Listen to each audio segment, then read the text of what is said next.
Bagaimana pandangan Ustadz dengan laki-laki yang berambut panjang? Apakah itu termasuk menyerupai perempuan?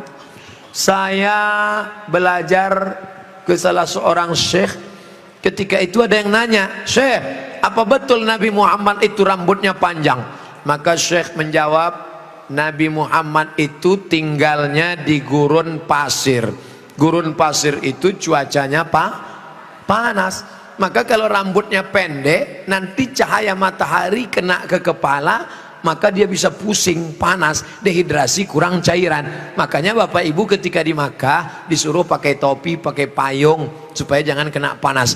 Nabi kepalanya ditutup dengan 3. Yang pertama rambutnya. Rambut Nabi itu dari depan panjang sampai ke belakang.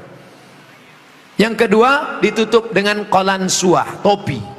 Setelah itu ditutup dengan imamah sorban. Kalau di atas kepala dililitkan namanya imamah. Kalau diletakkan di tengkuk namanya burdah. Kalau diletakkan di kepala seperti kerudung namanya ghutrah, bukan serben. Jadi Nabi kepalanya ditutupi dengan 3. Pertama rambutnya panjang sampai ke tengkuk, dari depan ini sampai ke tengkuk segini, tebal. Yang kedua qalansuah, kain penutup. Setelah itu baru sorban. Maka kita pun, kami pun ketika kuliah dulu di Arab pakai sorban. Pakai untuk apa? Supaya jangan kena panas terik. Musim dingin di bawah derajat 0, 5 derajat, 10 derajat, di bawah 0 dingin. Maka kepala juga ditutup pakai sorban. Sekarang kenapa Ustaz nggak pakai sorban? Saya sekarang kepanasan. Tapi saya tidak menyalahkan para habaib pakai sorban. Mereka mengikuti sunnah Nabi Muhammad sallallahu alaihi wasallam. Nah, jadi kalau ada laki-laki berambut panjang, tapi rasanya di tempat kita rambut panjang bukan untuk menutup kepala biar supaya jangan panas.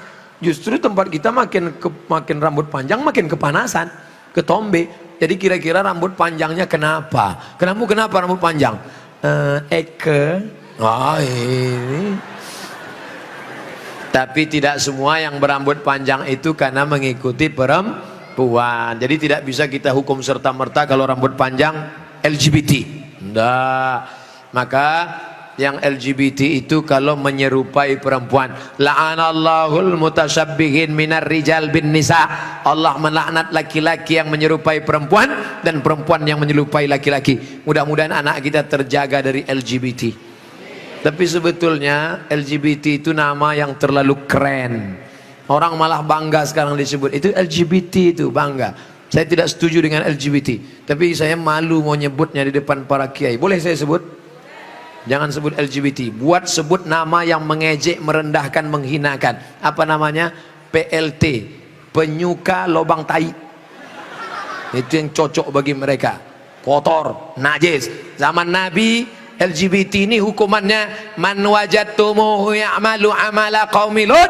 Kalau kamu menangkap ada orang yang melakukan perbuatan Nabi Lut, faqtulul fa'il wal maf'ul, pancung kepalanya, hukum mati. Untung dia hidup bukan zaman Nabi Muhammad. Kalau hidup zaman Nabi, habis, selesai. Bapak Ibu yang dimuliakan Allah Subhanahu wa taala. Ustadz berani ngomong gini apa enggak takut nanti ditangkap bencong? Ngapain takut? Banyak yang bela saya. Tapi pas pulang nanti sendirian ngeri juga ini.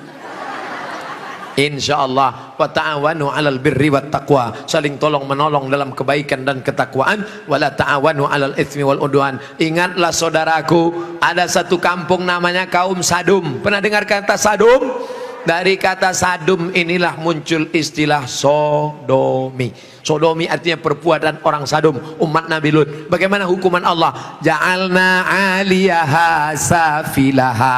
Bagian atas kami turunkan ke bawah, bagian bawah naikkan ke atasnya. Lalu kemudian amtarna alaihim, kami hujani mereka dengan apa? Hijaratan, batu-batu, min sijilin mandud, dari batu tanah liat yang dibakar di api neraka. Itulah sekarang di Yordania, tempatnya bernama Al-Bahrul Mayyit, bahru laut, mayit mati, Dead Sea, dead mati, sea laut, Dead Sea laut mati. Ngapa disebut laut mati? Karena airnya terlampau asin sampai ikan pun tidak bisa hidup di dalam. Orang kalau pergi ke laut mati ngapung di atas karena kadar garam yang tinggi. Siapa yang punya kadas, kurap, kudis, gatal-gatal, mandi di situ sembuh. Di Yordania.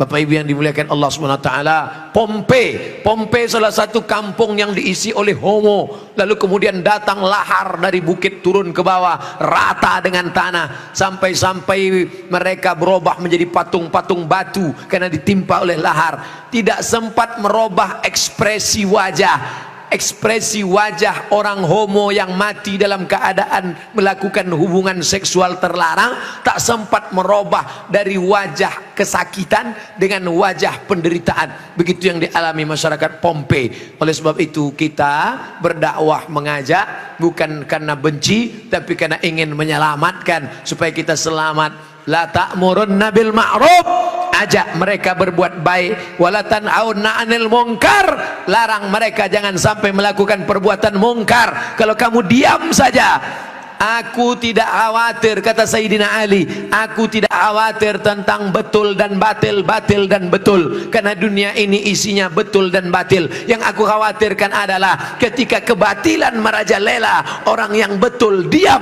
Karena orang betul diam, maka orang batil menyangka betul, yang betul menyangka batil, batil betul, betul batil.